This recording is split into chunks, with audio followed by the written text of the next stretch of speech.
Welcome to today's Explainer, where we're tackling a massive, kind of silent shift happening across the digital landscape right now. We're looking at exactly why traditional search strategies, the ones that worked perfectly just a few years ago, are suddenly flatlining. If you've been relying on the old playbook to drive digital growth, you are absolutely in the right place, because we're going to break down the new rules of the game using some fascinating industry data. So, does this feel familiar? You're doing everything right. Your team is incredibly busy, you're publishing content, you're optimizing tags, you're basically taking every single box on the checklist. But despite all that frantic activity, the needle just isn't moving, right? Your organic traffic might be stalling, or honestly worse, just disappearing. It is a really frustrating place to be, but look, you are definitely not alone here. The foundational work simply doesn't pack the punch it used to.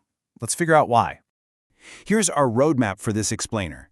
We're going to hit the broken playbook, what stopped working, the new growth pillars, adapting your team, and finally where to start today. Let's kick things off with Section 1, the broken playbook.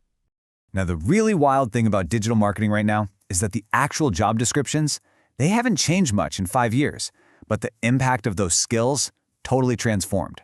On the left here, we've got the 2022 playbook. Think of it as the content treadmill.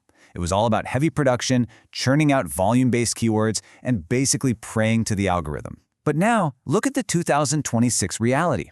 Today, growth is highly strategic, it's PR-driven, and it requires serious analytical chops. If your team is stuck clinging to that left side, you're basically bringing a spreadsheet to a space race. The work that drives results today looks almost nothing like the work that drove results back in 2022. Moving right along to Section 2, what stopped working? To move forward and actually achieve growth, we have to systematically tear down some outdated best practices. Things like standalone keyword research, high-volume content production, and isolated on-page optimization. Now look, I am not saying these fundamentals don't matter. They definitely do. You still need a solid technical setup, but you have to view them totally differently now. These are no longer your growth strategy. They are just table stakes. Think of them like the floor of a house. You need a floor so you don't fall in the dirt, right? But a floor alone isn't a house. Doing these things well just gets you to the starting line. It gives your content a fair chance, but it absolutely does not get you ranking on its own anymore. So why has the value of that foundational work completely collapsed? Well, AI overviews are aggressively absorbing top-of-funnel informational queries. Those old search volume metrics you used to rely on, they're getting increasingly unreliable. And here is the real kicker. AI has completely commoditized standard content. The cost of producing competent, perfectly fine, but entirely undifferentiated content is literally near zero right now.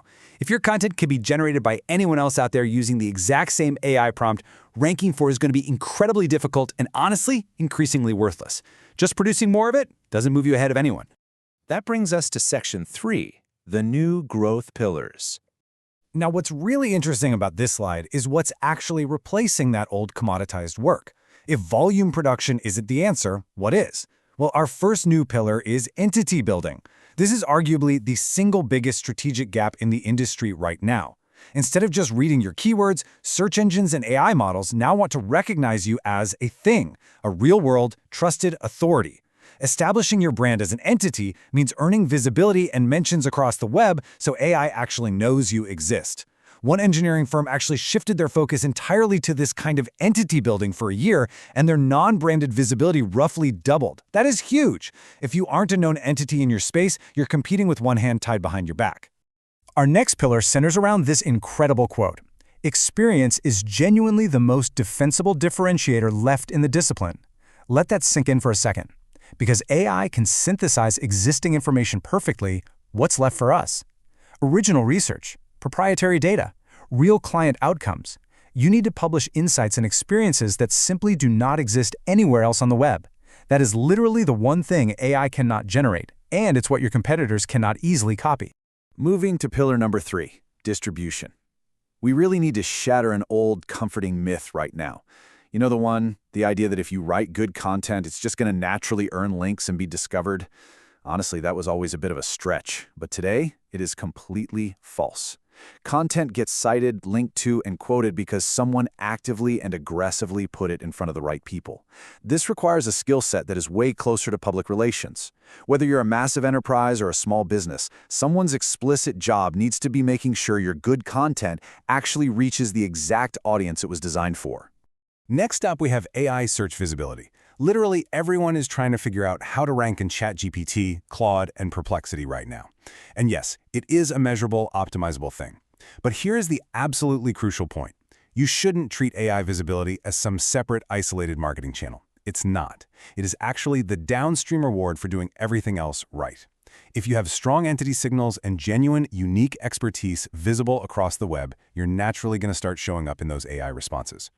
The final new pillar is analytical depth. Listen, the days of just exporting a basic traffic report and slapping it onto a dashboard, those are over. That work is totally commoditized. Because AI overviews are swallowing up clicks and LLM exposure is artificially inflating branded search, your traffic signals are totally distorted. Attribution is incredibly fragmented right now. Consider this recent case of an app company. Their traditional dashboards were showing flat growth, completely missing the fact that a massive surge of new, highly qualified traffic was actually coming from AI discovery. You really need the analytical depth to sit with messy first-party data and figure out what is actually driving commercial reality, not just what looks tidy on a nice chart. All right, let's pivot to Section 4, adapting your team structure. You simply cannot execute these new pillars with an old team structure, period. Whether you're in-house or at an agency, things have to change. If you're in-house, your team probably doesn't need to be bigger. It just needs a completely different shape. A senior strategist who can write a journalist-ready pitch is worth far more than 2 mid-level executives turning out standard content briefs. You've got to aggressively shift your budget from production over to strategy and distribution. Now, if you are on the agency side, you have to absolutely ditch those outdated retainers. The agencies that are actually growing right now, they've rebuilt their entire offer around these new capabilities, rather than just selling 2022 deliverables at today's rates. Which brings us to our final part, Section 5, where to start today. Okay, I want to step in as your strategic advisor for a minute here. 80%, that is a staggering number. If you look back at your last 3 months of activity, you're likely going to find a pretty uncomfortable truth. Up to 80% of your team's time is probably still going toward the commoditized work we just talked about, bulk content production and basic on-page tweaking.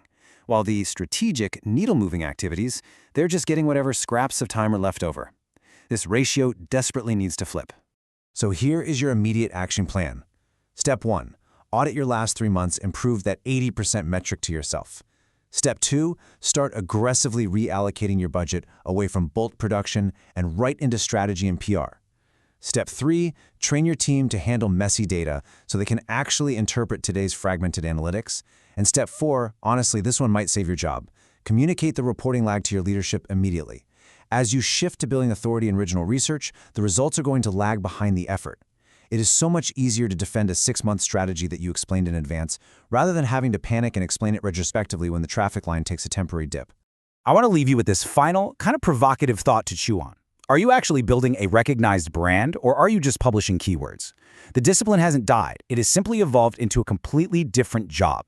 If you can adjust your skill stack right now while everyone else is still playing by the 2022 rules, you are going to come out of the next couple of years in an incredibly dominant position.